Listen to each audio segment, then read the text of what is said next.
Прошу, народный депутат Олег Царев.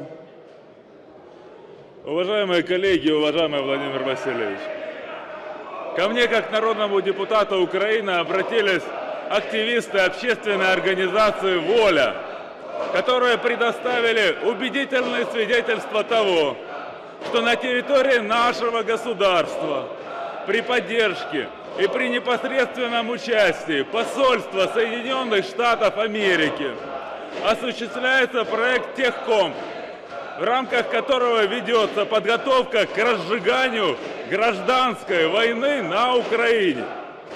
Проект «Техкомп» направлен на подготовку специалистов по информационным войнам и дискредитации государственных институтов современных медиа, потенциальных революционеров для организации протестных действий, свержения государственного режима.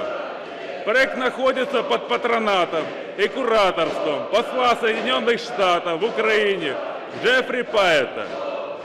Пообщавшись с активистами организации «Воля», я выяснил, что некоторым из них под видом специалистам по IT-технологиям удалось попасть на мероприятия, которые проходили в Техкомпе.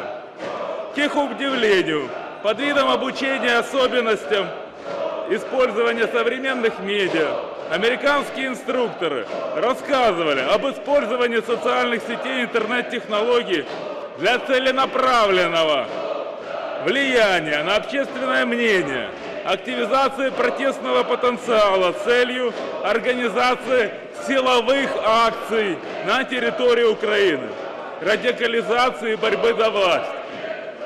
В качестве примеров американские инструкторы проводили примеры использования социальных сетей для организации и управления уличными акциями в Египте, Тунисе, Ливии.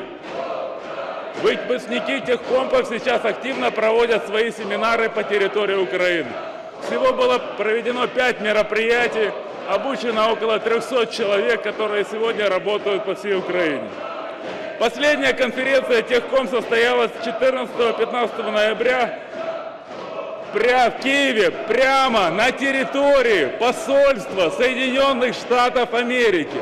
Вы мне скажите, где еще, в какой стране мира неправительственная организация будет работать и проводить свои мероприятия прямо на территории посольства Соединенных Штатов?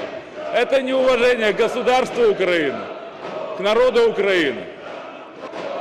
Я обращаюсь в правоохранительные органы Украины с таким вопросом. Не нарушают ли представители посольства США, которые организуют конференции Техком и представляют для их проведения дипломатические... Дайте завершити. Говорите. Декларация ООН 21 декабря 1965 года о недопустимости вмешательства во внутренние дела государства, о защите их независимости и суверенитета, в частности статей 1, 2 и 5. Я прошу считать мое обращение официальным запросом и провести расследование по вышеуказанным данным. Спасибо.